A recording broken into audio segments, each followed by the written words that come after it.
ADN से मैं हूं आकाश नियाजी। गुजरात के इलाका मंगोवाल के गांव हान वाली में इंतहाई अलमनाक वाकया पेश आया, जहां पर एक वडेरे ने इस वजह से बकरियों के मालिक को कुल्हाड़ियों के वार करके मौत के घाट उतार दिया कि उस शख्स की बकरियां उसके खेत में दाखिल हो गई थी।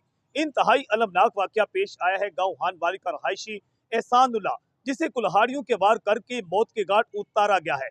बताया गया है कि एहसानुल्लाह जो है उसकी बकरियां वहां पर मोहम्मद मोहसन बड़ाई जो है उसके जो था डेरा से उसके खेत में चली गई थी, और जो ही वो वहां पर दोनों बाप बेटा जो वडेरे थे वहां पर पहुंचे, उन्होंने बकरियों को भी अपने कब्जे में ले लिया। और जब एहसानुल्लाह अपनी बकरियों को लेने के लिए उस वडेरा के घर में उसके डेरा पर गया तो उसके बाद उन्होंने उसे मारना पीटना शुरू कर दिया, और उसी दौरान मुल्जम मोहसन जो है उसने कुल्हाड़ी के वार करके उसे जख्मी किया, जिसकी वजह से वो वहां से भागकर एक और डेरा इजाज जो है इजाज बसरा के डेरा पर चला गया, जबकि दोनों मुल्जमान बाप बेटा भी उसके पीछे गए। वहां भी उसे कुल्हाड़ियां मारी और उसे लहूलुहान करके मौत के घाट उतार कर फरार हो गए। इतना मिलते ही वहां पर मंगोवाल पुलिस मौका पर पहुंची।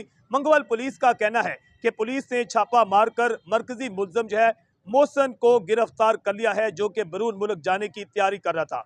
इस सिलसिले में पुलिस ने मुकदमा दर्ज करके मकतूल की नाश वर्षा के हवाले कर दी, जिसे अबाई इलाका के कब्रिस्तान में सुपुर्द खाक कर दिया गया है। एडीएन से मैं हूं आकाश नियाज।